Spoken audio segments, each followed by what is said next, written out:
"We sold your dog," Vanessa said, smiling like she'd won something. I didn't flinch. I handed her a single paper and said, "That's a federal offense." I didn't scream. I didn't cry. I didn't beg. That would have given her exactly what she wanted. Instead, I looked her dead in the eyes and handed her the piece of paper I'd printed just an hour earlier. It was a copy of Ranger's Emotional Support Animal Certification, federally recognized under the Fair Housing Act and the Air Carrier Access Act, signed by my licensed therapist, dated and legal. Her expression shifted, slightly, just enough for me to notice the corners of her smug little smirk twitch. Vanessa always thought she was smarter than me. That being louder made her right. That she could talk her way out of anything. She'd spent years subtly eroding my confidence, my place in the house, and eventually my place in the family. But this time, she'd messed with the wrong thing. She didn't just sell a dog. She sold Ranger. And Ranger wasn't just a dog. He was my best friend, my lifeline. The only creature on this planet that never asked me to be more than what I was.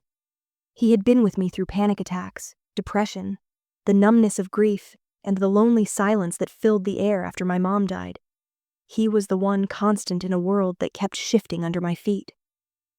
So when Vanessa looked at me, wearing that coral pink blouse she only wore when she wanted to look presentable, and said, "We sold your dog," like she was doing me a favor, I didn't need to scream, because she had no idea what she'd just done. Behind me, the kitchen clock ticked like a countdown. I heard her son Logan snicker from the hallway, probably thought this was funny. He always laughed at my pain, at anything he didn't understand. I took a deep breath and said it clearly, loud enough for him to hear too. "That's a federal offense." Now that wiped the grin off Logan's face. Vanessa opened her mouth, but no sound came out. For once. I didn't wait for her to spin some twisted excuse. I turned and walked into the living room, sat on the couch like it was still my house. Because in a way, it was. I was still on the lease. She always forgot that. I'd called the police on my way here, reported the theft of a registered emotional support animal. They told me to stay put. Officers were in the area. I knew she didn't believe I'd go that far. She always thought I was too soft, that I'd roll over and accept whatever scraps of love or respect she offered. But what she didn't know, what none of them knew, was that when someone takes away the one living thing that makes you feel safe in the world, you stop being soft. You start becoming steel. I heard sirens in the distance, faint but growing louder. Vanessa noticed too. Her face went pale. She looked at me again, eyes narrowed now. "You're blowing this out of proportion," she snapped. I didn't answer. I just sat there, petting Ranger's leash that I'd brought with me, empty and coiled like a severed cord, and waited. When the knock came at the door, it echoed through the whole house. Sharp, authoritative. Vanessa froze. "Ma'am," a voice called through the door. "This is Officer Bryant with the Kirkwood Police Department. We need to speak with a Vanessa Monroe regarding an animal theft complaint." I stood up, calm, focused. My hands didn't even shake. She turned to me, eyes wide now. "You called the cops on your own family," she hissed. I didn't blink. "You sold mine." It wasn't always like this. There was a time when my house felt like a home. When dinner meant laughter, not silence. When my dad actually looked me in the eyes. Back then, it was just me, him, and my mom, the three of us in a small house with peeling paint and a yard full of wildflowers. My mom used to say we were rich in things that couldn't be bought. Love, time, peace. She died when I was 16. Ovarian cancer, quiet, aggressive, and unfair. The house stopped smelling like vanilla after that. My dad, James, stopped cooking. I stopped talking. We grieved like strangers under the same roof. My dad coped by avoiding the past. I coped by clinging to it. He met Vanessa barely 2 years later. They were co-workers. She wore red lipstick, gold jewelry, and a voice that always sounded like it belonged to someone giving a TED Talk. By the time I was 20, she had moved in. By 21, she was my stepmother. Just like that. She came with a son, Logan, who was loud, smug, and always on his phone. He was 12 at the time and already had a better room than me. My dad started smiling again when Vanessa was around. That should have made me happy. It didn't. Vanessa changed everything. Furniture, rules, dinner routines. She even repainted my mom's garden shed into a wellness studio. I wasn't allowed to bring it up, not without being called overly sensitive or dramatic. When I moved out at 24 to get my own place, it felt like I was finally breathing again. But 2 years later, I lost my job during a layoff and moved into the small guest house behind their house temporarily. The idea was to save money, recover, and get back out. That's when I adopted Ranger. He was a golden retriever with eyes that looked like he already understood pain. I found him at a shelter where no one wanted him because he was too old at 3 years, but he crawled into my lap like he belonged there. I got him registered as my emotional support animal after my therapist noticed how different I'd become with him around. I smiled more, slept better, even started looking for remote work again. Ranger didn't fix everything, but he gave me a reason to wake up. Vanessa hated him. He sheds too much. He takes up too much space. He's not even trained properly. Which was ironic, considering Ranger was trained better than her own son. My dad never defended me. Or Ranger. He just said, let's not make this into a thing. Everything was always not a thing to him. Still, I kept my head down, paid my rent on time, kept Ranger on a strict schedule, walks twice a day, never off leash, always cleaned up after him. But no matter how perfect I tried to be, Vanessa found a way to make me feel like I was living on borrowed time. She smiled through gritted teeth. She complimented me in that tone that always felt like an insult. She hosted book clubs that I wasn't invited to in the main house. And when guests asked who lived out back, she always said, James's daughter from before. Not Kaya, not even stepdaughter, just from before. Still, I tried. I tried because I wanted peace, because I didn't have anywhere else to go yet, because part of me was still hoping that if I just proved myself enough, she'd stop treating me like I was temporary. But now I see it clearly. Vanessa didn't want peace. She wanted dominance, control, a clean little family narrative that I didn't fit into. And when she realized she couldn't erase me, she tried to erase the one thing in the house that made me feel whole. Ranger. And that's when things started to unravel. It's easy to look back now and see the patterns. The way Vanessa chipped away at me, one smile, one suggestion, one fake favor at a time. At first, I didn't even notice it happening. That's how manipulation works. It's not always yelling or name-calling. Sometimes it's just silence. A chair moved without asking. A schedule changed last minute. A toothbrush missing from the bathroom. Little things that add up to a message. You don't belong here. When I first moved into the guest house, I thought it was an act of kindness. Vanessa had even said, "You'll have your own space. Total privacy." But it didn't take long for the conditions to pile up. No guests without notice. No noise after 9 p.m. No meals in the main house unless invited. She installed a lock on the gate between the yard and her flower beds. "Logan is allergic to dogs," she said. Except he wasn't. She always had a reason. And every reason sounded reasonable if you didn't know her. But I knew her. Vanessa liked control. And she especially liked having it over me. She never raised her voice. She didn't have to. She was one of those women who weaponized calmness. The kind of person who could insult you with a compliment and make it feel like your fault. "I just worry you're isolating yourself too much." "I read that working from home can really affect mental health. Do you ever feel unmotivated? Maybe you should try makeup. You'd be so striking with some effort." My dad, James, never stepped in. I don't know if it was guilt, fear, or just exhaustion. But he sat back and watched his daughter get slowly erased from the picture.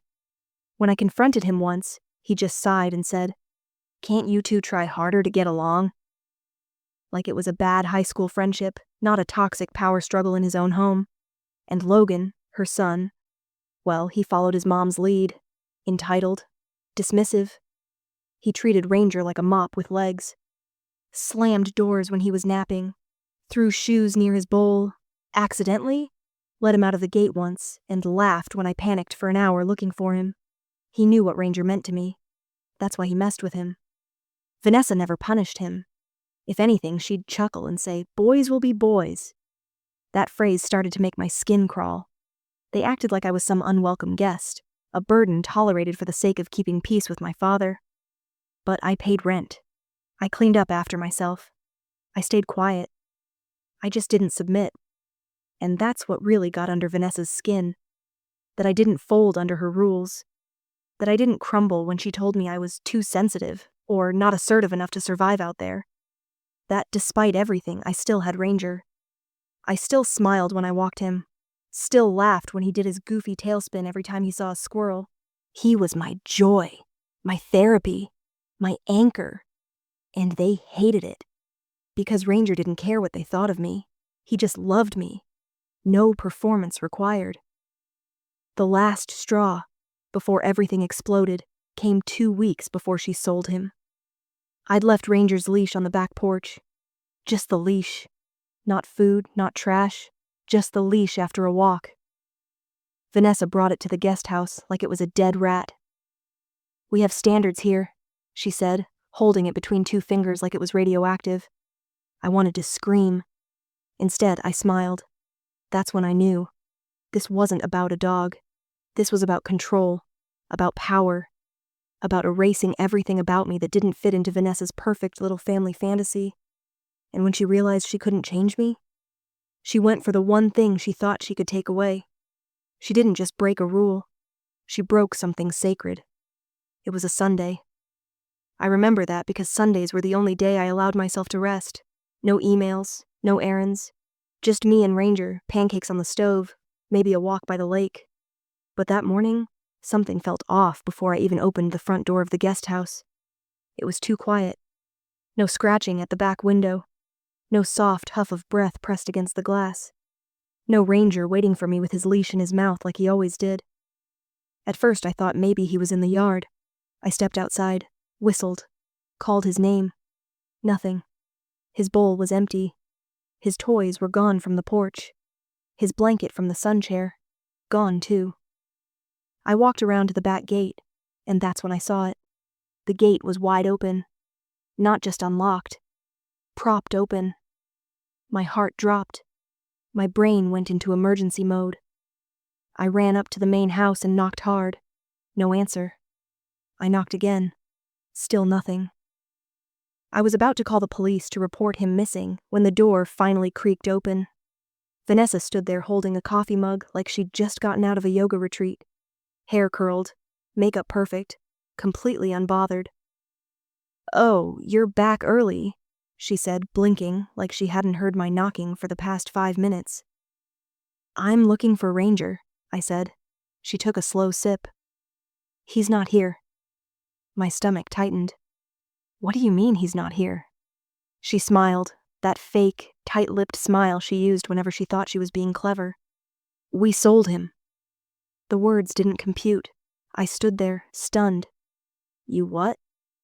"We found him a better home," she said as if she were doing me a favor. "Some nice family with kids. You said yourself you were overwhelmed lately." I hadn't. Not once. "You sold him?" "He's just a dog, Kaya. And frankly, this place was starting to smell like one. It's not healthy." My mouth went dry. My ears were ringing. She turned back into the house like it was done. Like that was the end of the conversation. Like she hadn't just ripped out the one piece of my life that actually made me feel safe. I followed her in. "Where is he? What family? Give me the name." "The address." She rolled her eyes.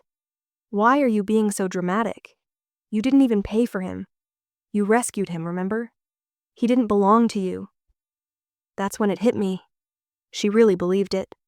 She truly thought she had the right. That my pain wasn't valid. That Ranger was a possession she could just move around like furniture. And maybe, in her mind, I was the furniture.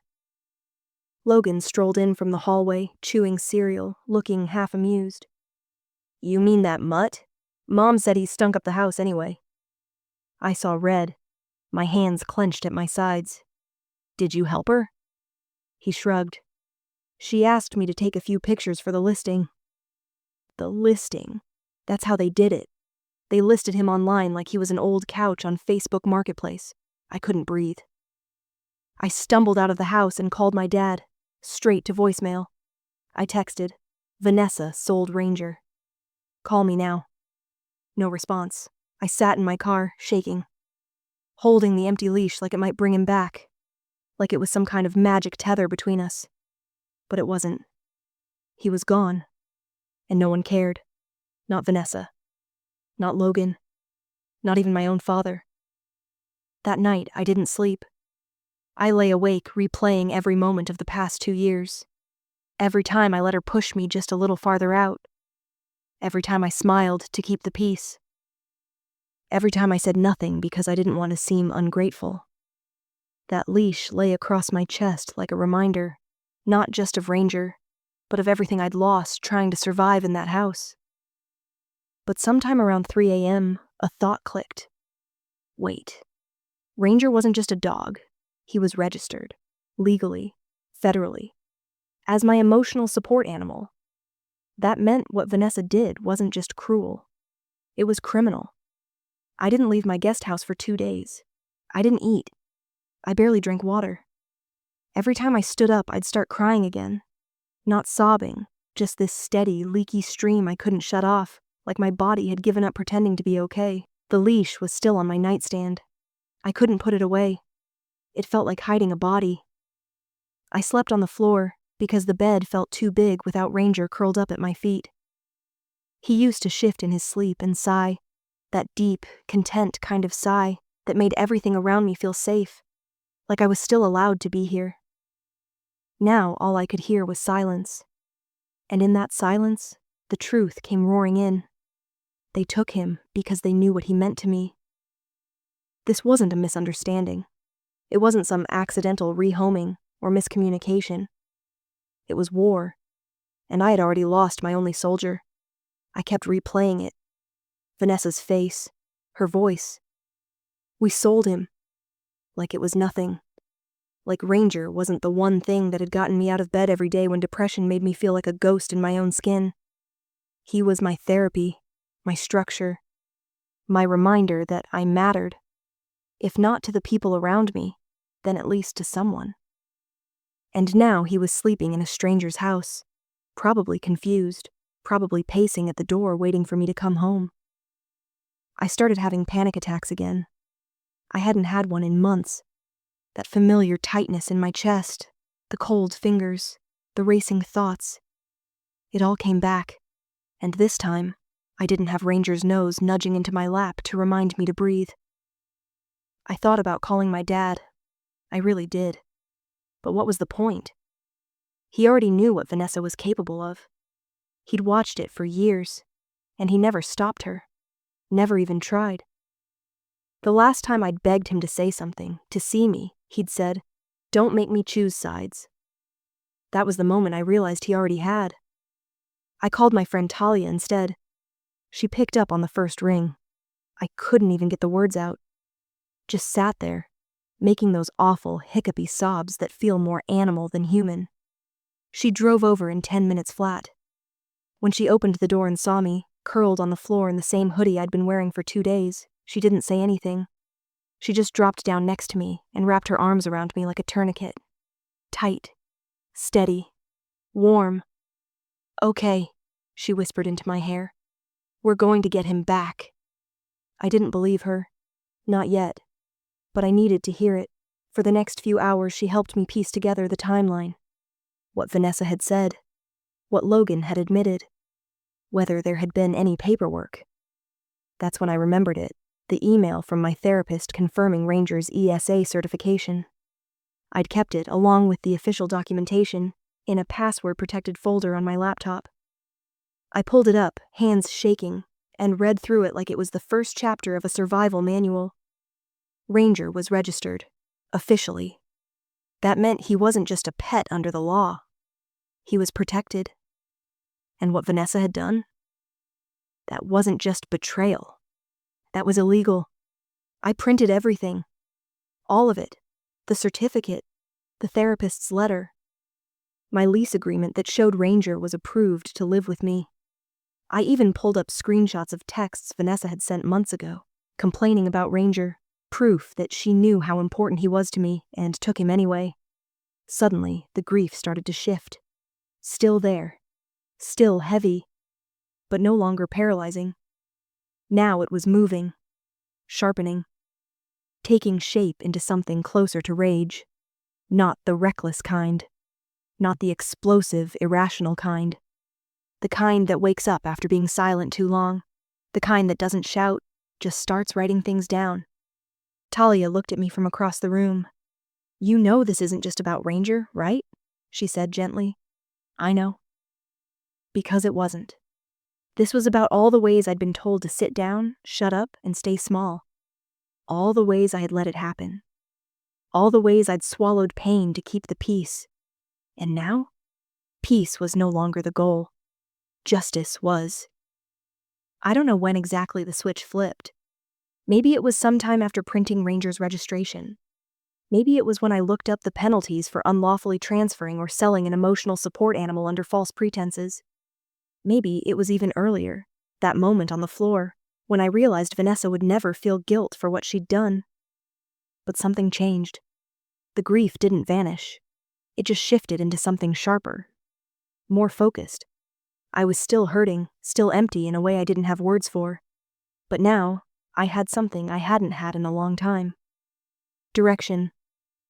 That night, I sat down at my little desk in the guest house, opened a fresh document, and wrote out everything. Like a legal testimony, but also like a confession. Every instance of neglect. Every moment I had been minimized, gaslit, shut down, or threatened with invisibility. I didn't know who it was for yet. The police? A lawyer? A court? Maybe it was just for me. For the first time, I wasn't writing to make sense of the pain. I was documenting it, naming her. Vanessa Monroe, my stepmother, my father's wife, my abuser. I had never used that word before. It felt heavy in my mouth. But what else do you call someone who manipulates your living situation, erodes your self-worth, and steals your lifeline? I remembered something my therapist once told me. Abuse doesn't have to be violent to be real. The next morning I called her. I hadn't had a session in almost 4 months. I'd stopped going when I convinced myself things were stable enough. That call lasted nearly 2 hours. When I told her what happened, about Ranger, about the sale, about Vanessa's smirk, she didn't sound shocked. She just asked one question. "Do you want to fight this?" And for the first time in years, I didn't hesitate. Yes, she helped me understand exactly what I was dealing with. Emotional abuse, malicious intent, and a potential federal violation under the Americans with Disabilities Act and Fair Housing Act. We discussed how to file a complaint. She offered to provide a legal affidavit confirming Ranger's role in my mental health treatment. It felt surreal, like I was moving through a different version of myself. A version that didn't ask permission anymore.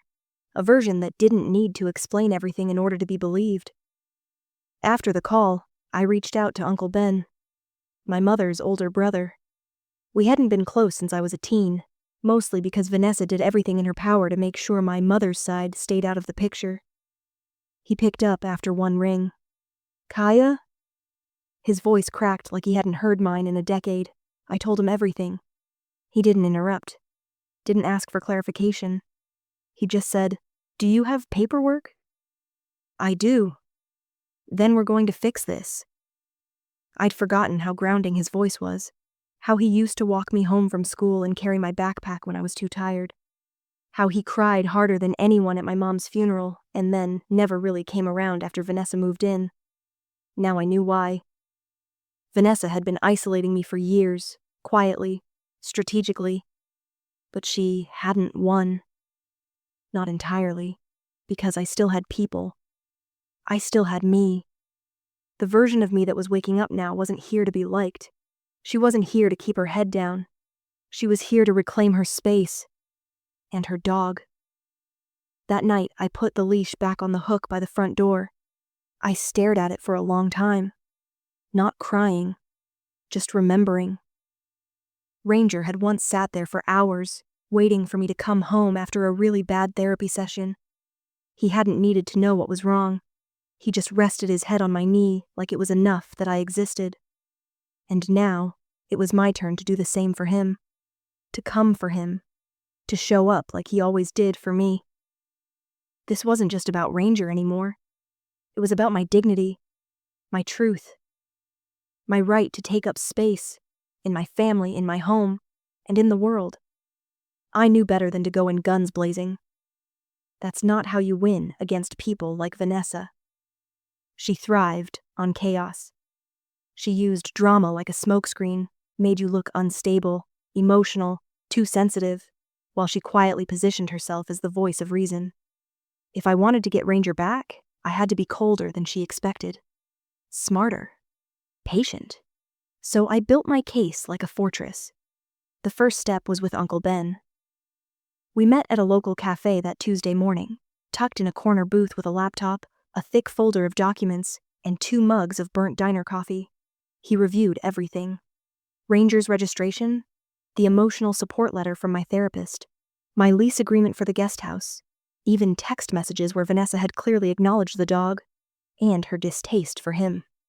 "Did you give her written permission to rehome him?" Ben asked. Never. Perfect.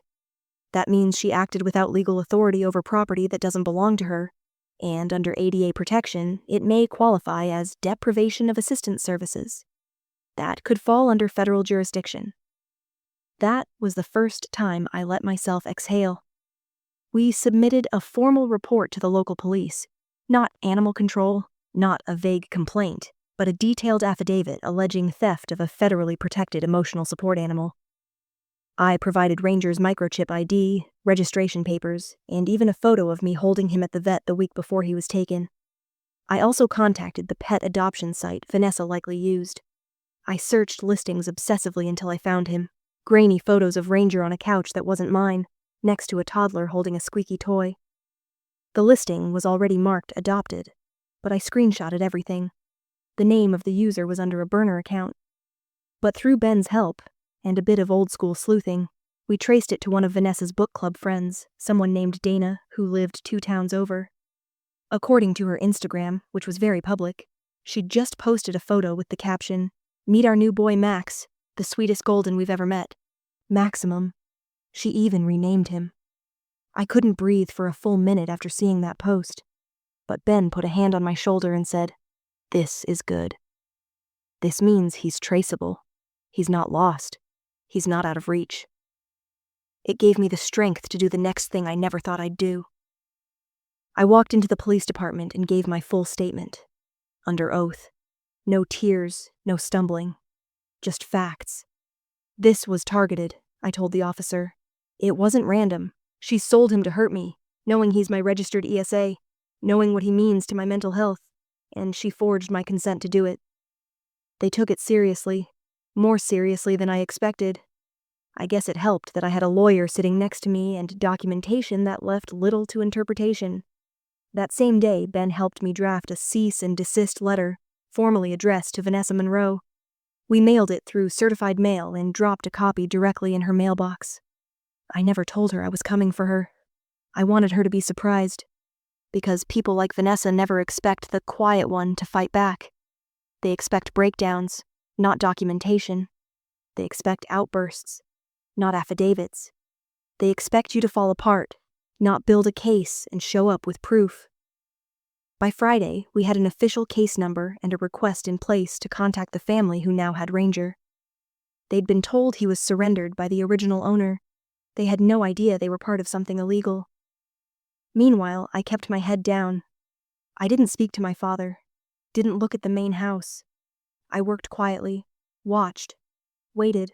And on Sunday, exactly 1 week after Vanessa sold my dog, I got a call from the local police department. "Miss Monroe, we're sending a unit to the property. We need to speak with your stepmother." I stared out my window at the house I'd once called home. and I smiled for the first time in days. It was surreal walking up to the main house that Sunday afternoon. Everything looked normal. The hydrangeas Vanessa obsessed over were perfectly trimmed. Her car was parked at the same angle in the driveway, and I could hear music drifting softly from the kitchen window. Some upbeat jazz station she always played during her self-care routines. She had no idea what was coming. I walked up the porch steps slowly, carefully. I wasn't shaking, surprisingly. I wasn't even angry. I felt something deeper than that, something solid, unshakable. Like I'd finally put down a weight I didn't even know I'd been carrying for years. I knocked once. Firm, no hesitation. She opened the door wearing that same carefully curated smugness. Hair done, lipstick perfect, phone in one hand, coffee in the other.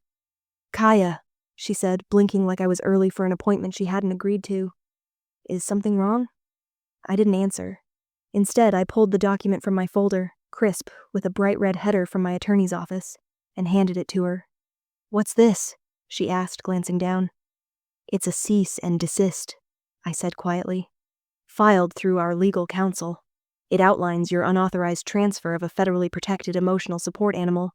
It also notifies you that the family you gave Ranger to has been contacted, and that this is being investigated as a criminal offense." For a moment, I saw it. The mask cracked. Her lips twitched. Her eyes darted across the page. She wasn't smirking anymore. "You're being ridiculous," she said, but her voice was tight. "This is dramatic, even for you." I didn't blink. "You forged ownership. You lied to that family. You interfered with a legally recognized medical accommodation. I'm not the one being dramatic. I'm being factual." She opened her mouth, but before she could spin whatever story she was crafting, there was a loud knock at the door. She turned, confused. Then another knock. This time, firmer. "Vanessa Monroe," a voice called through the door. "This is Officer Bryant with the Kirkwood Police Department. We need to speak with you regarding an animal theft report." Her face went ghost white. Are you serious?" she hissed at me. "I told you," I said, stepping back from the door. "This is a federal offense." She looked at the document in her hands like it might catch fire. Then at me. But I wasn't her audience anymore. This wasn't about me convincing her to care. This was about consequences. Officer Bryant was polite, but firm. He explained the nature of the report, asked her to step outside, and began reading off the basic details of the complaint. He didn't arrest her, not yet, but he issued her a notice to appear and informed her that an investigation was underway. Vanessa tried to argue. Of course she did. She said she was just trying to help. That I was mentally unstable. That it was her house. Officer Bryant didn't flinch. He'd heard it before. He simply said, "Ma'am, this isn't a family dispute. It's a legal matter involving property, impersonation, and possible fraud. You can speak with your attorney." That's when James stepped out from the hallway. He hadn't been part of the conversation. Not until now. He looked like he had just woken up, shirt wrinkled, hair out of place. "What's going on?" he mumbled. Vanessa turned to him, frantic. "Tell them this is ridiculous. Tell them it was just a misunderstanding." James looked at me. Really looked at me for the first time in months. I didn't say anything. Just handed him a second copy of the document. He read it. Slowly. Then said the one thing I never expected. "Vanessa, did you really sell her dog?" Silence. Her mouth opened, closed. And for once, she didn't have a prepared excuse. "Kaya," he said, voice softer now. "Where's Ranger?" "On his way home," I said, because by then the family who unknowingly adopted him had already agreed to return him. They were kind. They'd been misled. They even cried when they realized what had happened. They said, "He's been waiting by the door all week like he's expecting someone." That someone was me. And I was done waiting. It was the following Tuesday when Ranger came home. I barely slept the night before. I was afraid to hope. Afraid to let myself believe that this nightmare might actually be ending. But when my phone buzzed that morning and I saw the text from Officer Bryant, "They're en route. Be ready," my heart nearly stopped. I stood on the porch of the guest house, the same spot I had cried on just over a week earlier, clutching the same leash I hadn't been able to let go of. My hands trembled. Not from fear this time, but from anticipation. From the ache of getting back something you were told was lost. Then I heard it. That familiar, urgent bark. Half question, half declaration. "I'm here. Where are you?" I stepped off the porch just as the car pulled up. The door opened. And there he was. Ranger. His head popped out first, ears perked, eyes scanning. And then he saw me. He didn't hesitate. He didn't pause or need convincing.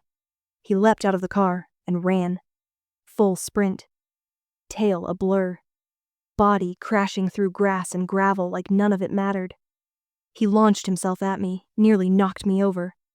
I dropped to my knees and held onto him like I never wanted to let go. He whined and whimpered and licked my face like he was trying to speak, trying to say, "You found me. You came for me. I knew you would." Tears came hard and fast. But this time they didn't hurt. I buried my face in his fur and laughed through the sobbing, because in that moment I wasn't broken. I wasn't lost. I was home, in the only way I had truly felt home since my mom died. Officer Bryant and the woman who'd temporarily adopted Ranger, Dana, stood quietly nearby, watching. She looked like she wanted to cry too. "I'm so sorry," Dana said gently. If I had known, I stood up, still clutching Ranger's collar, and looked her in the eye. "You didn't know. Vanessa lied to you. You did nothing wrong." She nodded, wiping at her cheek. "He's special. You can feel it just being near him." I smiled. "I know." After they left, I brought Ranger inside. He sniffed every corner of the guest house like he was making sure it was still his. When he found his old blanket, still tucked under the window seat, he flopped down onto it with a heavy, content sigh, tail thumping softly. I sat beside him and ran my fingers through his fur, heart finally slowing. This wasn't just about a dog coming home. This was my victory. Because for the first time someone tried to erase me, and failed. For years, Vanessa had operated in the shadows, keeping everything technically within the lines, while crossing every moral boundary. She gaslit, manipulated, controlled. And for years, I let her. I let her, because I didn't want to be a problem. I didn't want to start a war in my own family. But she started it anyway, and I ended it. Not with yelling, not with revenge, but with truth, with paperwork, with patience, with self-respect. Ranger's return wasn't just about undoing the damage. It was a symbol that the old version of me, the one who stayed small to keep the peace, was gone. Later that night, I lit a candle in the windowsill. It was my mom's old vanilla one. I'd saved it all these years. It had almost no scent left, but it was hers. And in the warm flicker of the flame, I whispered the words I hadn't said out loud in years. "I think you'd be proud of me." Ranger shifted beside me and rested his head on my lap. That was my peace. Not silence, not obedience. Truth. And now, I had it back. 2 days after Ranger came home, Talia showed up with groceries, 2 bottles of wine, and a cake she bought just because it had blue frosting and said "Welcome back" on it in cursive. I hadn't laughed that hard in weeks. "I told the lady at the bakery it was for my friend's emotional support animal," she said, setting down the box.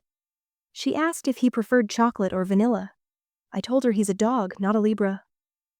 We cracked open the wine, put on some Nina Simone, and sat on the floor of my guest house, while Ranger curled up in his favorite spot, like nothing had happened, like the world hadn't fallen apart and stitched itself back together again in just under 2 weeks. Talia was the first person who ever saw Vanessa for who she really was, even when I made excuses. Even when I minimized the things Vanessa said to me, or brushed off how she'd replace my framed photos with better decor, or talk about me in third person when I was in the room. Talia always raised an eyebrow and said, "That woman's a walking red flag dipped in bleach." And now she was here. Not asking questions, not dissecting the past, just showing up. She lifted her glass and said, "To you." For standing up when it would have been easier to disappear. And to Ranger for being the goodest boy in the history of dogs. We clinked glasses. It wasn't a party. It didn't need to be. It was something softer, more sacred. Proof that healing wasn't always dramatic. Sometimes it was just a friend refusing to let you cry alone. Later that evening, Uncle Ben stopped by too. He brought me a manila envelope filled with paperwork, updates on the legal process, witness statements, and an official letter from the police saying the case had been referred to the local prosecutor for review. He placed it on the kitchen counter gently.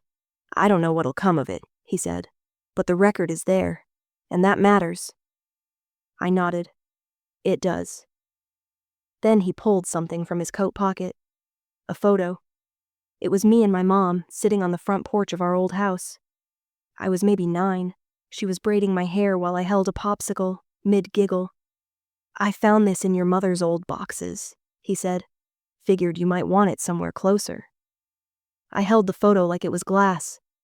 This was the part no one talks about, how justice is only half of the healing. The other half is remembrance, the quiet kind, the kind that doesn't need revenge to feel full. I framed that photo that night, put it on the same shelf as Ranger's adoption certificate and the ridiculous blue frosted cake Talia insisted we save for emotional emergencies. The next morning, I got a text from someone I hadn't heard from in months. "Hey Kaya, I heard what happened. I just want to say I'm proud of you. Let me know if you need anything." It was from Haley, a co-worker from my old job. We'd lost touch after the layoffs, but somehow she'd heard about everything. And then came another message. Then another. Word was spreading. Not in a viral, TikTok sensational kind of way, but quietly, meaningfully. People I hadn't realized were watching, had seen, had heard. My story wasn't just mine anymore. I didn't just win Ranger back. I reclaimed my voice. That night, I posted a simple photo on social media. Me and Ranger sitting in the guest house, a faint smile on my face, his head in my lap. No filters, no long caption. Just 4 words. We came home together. Within hours, the comments poured in. From old friends, from strangers, from people I didn't even know were following me. "I needed this today. You have no idea how much this gives me hope. Thank you for fighting back." I went to sleep that night, wrapped in something deeper than peace. It was belonging. Not to a house, not to a broken family, but to myself. And to the people who had chosen me on purpose, without condition. And that was more than enough. I didn't plan to expose Vanessa. But the thing about truth is, once you stop hiding it, it tends to shine on its own. The cease and desist, the police involvement, and Ranger's return had already started a quiet ripple through the neighborhood. The book club ladies stopped parking in her driveway. The HOA president sent out a mass email gently reminding members about pet ownership guidelines and unauthorized third-party transactions. Subtle, but sharp. Vanessa hated subtlety. She preferred control, and now she didn't have any. The final blow came not from me, but from someone she thought she had wrapped around her finger. James, my father. It happened at a family barbecue, one of those obligatory summer events hosted by a distant cousin. I almost didn't go, but Talia insisted, saying, "You need to be seen. You've got nothing to hide anymore." So, I showed up. Ranger by my side, head high, wearing the blue bandana Dana had given him the day she tearfully handed him back. It said, "Loved. Found. Home." I wasn't expecting Vanessa and James to be there, but they were. Vanessa in her signature coral pink and platform sandals. James quiet, uncomfortable, drinking from a solo cup like it could save him.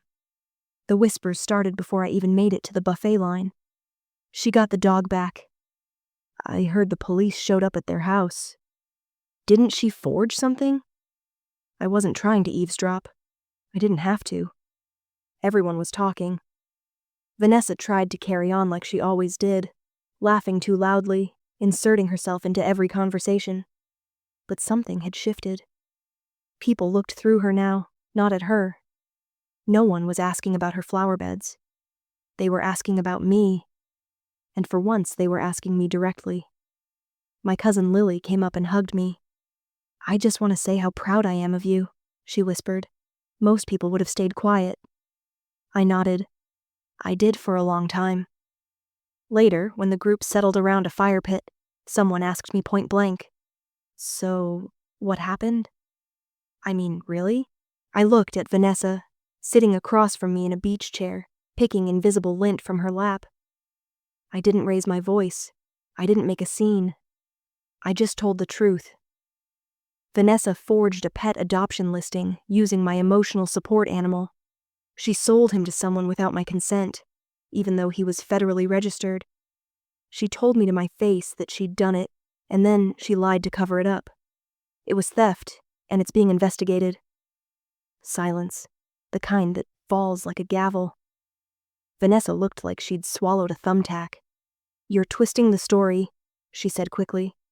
"That's not," James interrupted her. "I saw the papers, Vanessa." Everyone turned to him. He stood slowly, looking tired, but clear-eyed in a way I hadn't seen in years. "She showed me the proof. You lied. You sold her dog. You could have ruined her emotionally. You almost did. You could have heard a pin drop. For a long time, I wanted him to defend me.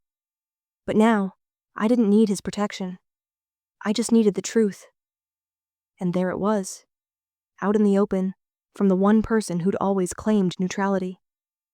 Vanessa stood up, flustered. "You're seriously taking her side now?" James didn't answer, because there were no sides left. Only truth. The rest of the evening people avoided her. Not in a cruel way, just in that quiet, deliberate way that says we see you now. I didn't gloat. I didn't say a word. I just sat with Ranger curled at my feet, drinking lemonade, listening to the fire crackle. And for the first time in a very, very long time, I felt clean. Like every story she twisted, every word she spun, every room she tried to erase me from, had finally come undone. Not because I shouted, but because I refused to stay invisible. And now, she was the one shrinking into the shadows. There's a moment after every storm when the air goes still. Not quiet in a tense, waiting kind of way, but quiet in a way that feels earned. Settled. Like the ground is done shaking and you can finally take your shoes off without fear. That's what the days after the confrontation felt like. Still. And for the first time in years, that stillness didn't scare me. No passive-aggressive texts from Vanessa. No cold stares through the kitchen window. No accidental comments about my mental health. Just silence. And I filled it with what I chose. Walks with Ranger in the mornings. Journaling on the porch. Listening to music I hadn't touched in years because it reminded me of who I was before I learned to shrink. I didn't need validation from strangers anymore, or even from my dad. Because somewhere in the fight to get Ranger back, I got myself back too.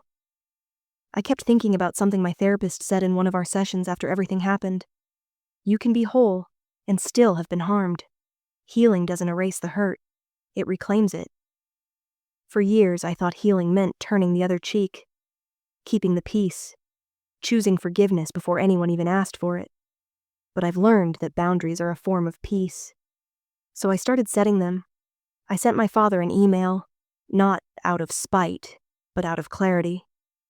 I told him I wasn't cutting him out, but I also wasn't available for family dinners that required me to smile across the table from someone who'd sold my emotional lifeline like it was garage clutter. He didn't reply right away. When he finally did, it was short. "I understand. I'm sorry it took me so long to see what you've been going through." That was enough. I didn't need groveling or speeches. Just truth. Just acknowledgement. I also made the decision to move out, not out of fear, but out of freedom. The guest house was never going to be mine. It had too many ghosts in the walls. I found a small apartment closer to the city. Bright, a little crooked, and full of charm. It had hardwood floors and a bay window where Ranger could nap in the sun. I signed the lease without telling anyone but Talia, and Uncle Ben. Because this new chapter, it belonged to me. I filled that apartment slowly, not with expensive furniture, but with pieces that made me feel like I belonged. Shelves for my books, plants I would try not to kill, that old photo of me and my mom framed and centered. I set up a corkboard above my desk with one sentence pinned to the top. I am not too much. I was never not enough. I look at it every morning before I start work. I also started writing again, really writing. Not just journaling, but essays, blog posts, pieces about emotional abuse, gaslighting, pet laws, and what it feels like to be dismissed until your story forces people to listen. People started reading. Some wrote back. Some said, "This is my life too." Others said, "Thank you." I thought I was crazy. And that's when I realized my story wasn't just mine anymore. It was a mirror, a lighthouse, a warning bell. I had spent years minimizing what I experienced because it didn't come with bruises or screaming. But emotional abuse is real. Manipulation is real. And reclaiming your truth, even if it makes other people uncomfortable, is a sacred, necessary act of survival. I don't need everyone to understand why I did what I did. I just need to remember that I was right to do it. Because love, the real kind, doesn't require shrinking. It doesn't ask you to disappear, and it damn sure doesn't sell your dog behind your back. Starting over felt strange at first. Not in the dramatic, movie montage kind of way, but in the quiet, practical way. Like buying a new sponge for the kitchen sink. Like deciding which drawer should hold the spoons. Like walking down a new street and not being entirely sure where it curves. But that's what healing really looks like.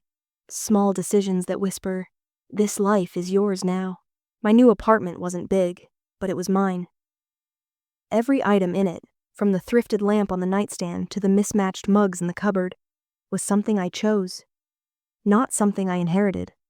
Not something that had been forced into my space by someone else's vision of who I was supposed to be.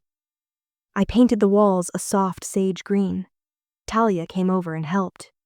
Ranger lay on a pile of drop cloths, like a royal supervisor. "I feel like I can breathe in here," I said, stepping back and taking it in. Talia smiled. "That's because you built this space with oxygen instead of obligation." She was right. This wasn't just about fresh walls or new routines. It was about autonomy. With Ranger home and my story out in the world, something inside me shifted. I didn't just want to move on. I wanted to move forward. So I started taking real steps. I picked up freelance design contracts again, slowly building a client base.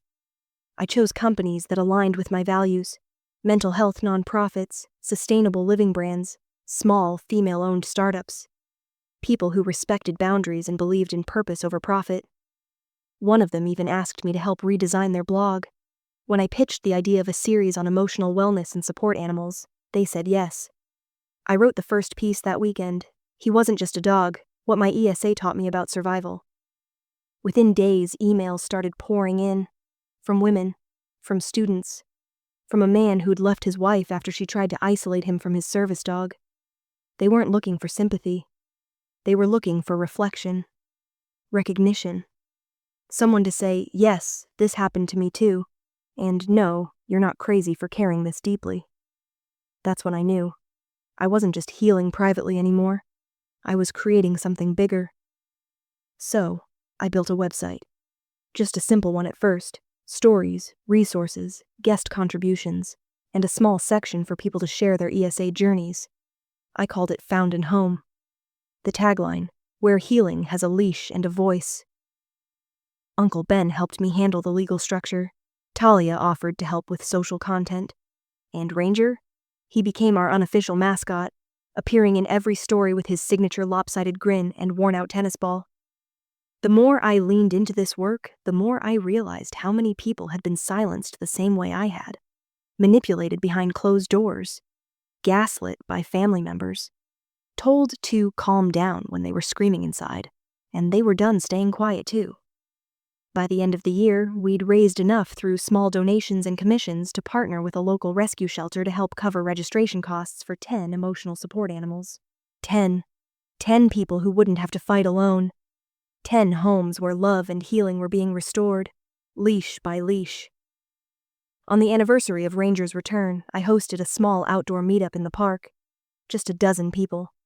All of us with our dogs, blankets on the grass, food to share, and nowhere else we needed to be. At one point, I looked around and realized this was the life I used to imagine when things were darkest. Not flashy, not Instagram perfect, but honest. Mine. When the sun started to set, I tied Ranger's new tag onto his collar. It read, "Returned, resilient, loved." He licked my hand like he knew exactly what it meant. Maybe he did, because Ranger didn't just come back to me. He brought me back to myself. The letter came in mid-October, handwritten, folded neatly inside a plain white envelope with no return address, but I knew the handwriting. My father always looped his G's too wide and his Y's too short. I sat with it for a full hour before opening it. Not because I was afraid of what he'd say, but because I wasn't sure I cared anymore. Still, part of me wanted to know. Inside, the message was simple.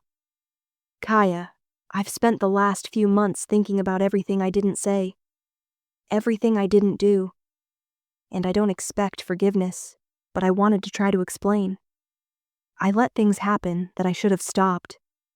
I let Vanessa control the house, the mood, the narrative. And in doing so, I abandoned you. I know it. I feel it. I live with it. You were always the quiet one, but you were never invisible. I just chose not to look hard enough. I'm sorry. If there's ever space in your life for a conversation, I'd like to have one. But only if and when you're ready. Dad. I read it twice, and then a third time. It didn't fix everything, but it did something I hadn't expected. It cracked open a door I thought had been permanently sealed. I showed the letter to my therapist the next day. "What do you want to do with it?" she asked. "I don't know," I said honestly. "Part of me wants to ignore it, but another part doesn't." She nodded. "That's fair. Reconciliation doesn't have to mean re-entry. It can be boundaries with kindness." So I wrote back. Slowly, carefully. I told him I appreciated the letter, that it meant something, that acknowledgement was powerful, but that rebuilding trust would take time, and it would look different now. I told him I wasn't open to dinners or family holidays yet, but I was open to coffee, neutral ground, one conversation. We met 2 weeks later at a small coffee shop downtown. He looked older. Not just in the way people age, but in the way people carry guilt when it finally catches up to them. He stood when I walked in, but he didn't hug me, didn't push. Just offered a quiet, "Hi." We talked for 45 minutes. About nothing, really. Work. The weather. Ranger. He said he saw the photo I posted, the one of me and Ranger with the caption, "We came home together." He smiled softly. "That was the moment I realized I didn't know who you were anymore. But I wanted to." There was something heartbreaking in that. Because for so long I wanted to be seen. Now I was. But I was no longer asking for permission to exist in his world. If he wanted to know me, he'd have to come into mine. As we parted ways, he didn't ask for more. Just said, "Thanks for giving me this." I nodded. This is all I can give right now. And that was okay. Reconciliation didn't mean everything went back to how it was. It didn't mean I trusted him fully. It meant I was willing to speak to him from a place of strength instead of pain. That I was no longer holding up the relationship by myself, hoping he'd meet me halfway. Now, he had to do the work, and I could choose whether or not to open the door each time he knocked. Vanessa, on the other hand, never reached out. Not directly, but I heard through the grapevine that her book club had disbanded, that she'd stepped down from the HOA board, that a few neighbors had started avoiding her. Consequences, not revenge, not public shaming, just truth making its quiet way through the cracks. Sometimes reconciliation means walking back into the room, and sometimes it means walking out and locking the door behind you. There's a moment each night right before I fall asleep when Ranger jumps onto the foot of the bed and curls up with a sigh. It's his way of saying, "We're safe. You did good. We're home." And every time I hear it, I feel that old ache ease just a little more. Not gone, but softer. That's what healing has become for me. Not some loud victory lap or magical finish line, but tiny moments like that. The quiet ones. The kind that don't need to be posted or praised. Just felt. I used to think power came from being loud, from fighting to be heard, from proving yourself. But I've learned that real power is knowing who you are when no one else is watching. It's in choosing boundaries over approval, truth over silence, your own peace over someone else's comfort. People ask me all the time now, in messages, in comments, even at the dog park, "How did you do it? How did you stay calm when they hurt you like that?" And the truth is, I didn't stay calm. I broke. I wept. I doubted myself. I questioned whether it was worth it to speak up at all. But every time I came close to giving in, I remembered Ranger's face the day I brought him home. That gentle trust. That silent vow that I was worth loving exactly as I was. So when they took him, they didn't just steal a dog. They stole my sense of safety. And I had every right to get it back. To everyone who's ever been told they're too emotional, too sensitive, too much, you're not. You're just surrounded by people who are too uncomfortable to hold space for your truth. And to those who've been manipulated into silence by family, by relationships, by anyone who told you that loyalty means enduring mistreatment, please know this. You are allowed to leave the table when love is no longer being served. You are allowed to fight for what's yours, even if what's yours is simply your voice. If you're holding on to something tonight, grief, anger, a leash with no dog on the end of it, know this. You are not crazy. You are not alone. And your story matters, even if the people around you don't want to hear it. Because somewhere, someone like me is listening, waiting, needing to know that they can survive it too, that they can fight back and still stay soft, that they can walk away and still hold love in their hands, that they can be broken and still be whole. I don't need Vanessa to say she's sorry. I don't need my father to fix everything. And I don't need the people who left me behind to see how far I've come. Because I see it. I feel it every time Ranger rests his head on my knee, the way he used to when I couldn't breathe. I feel it when I log into my blog and see new stories from people brave enough to speak. I feel it when I sit in my own home and realize I no longer have to whisper to feel safe. This is my life now. Built from pain, rooted in truth, and carried forward with grace. I'll end this the way I started. Vanessa said, "We sold your dog." And I said, "That's a federal offense." But here's what I'll say now. They tried to take something irreplaceable, but they forgot who they were dealing with. Because I wasn't just fighting for Ranger. I was fighting for the version of me they thought would never come back. And she did. Stronger, louder, and absolutely unshakable. So if you're watching this and you're holding on to your own leash, wondering if it's too late, it's not. There's always a way home. Sometimes you just have to build it yourself.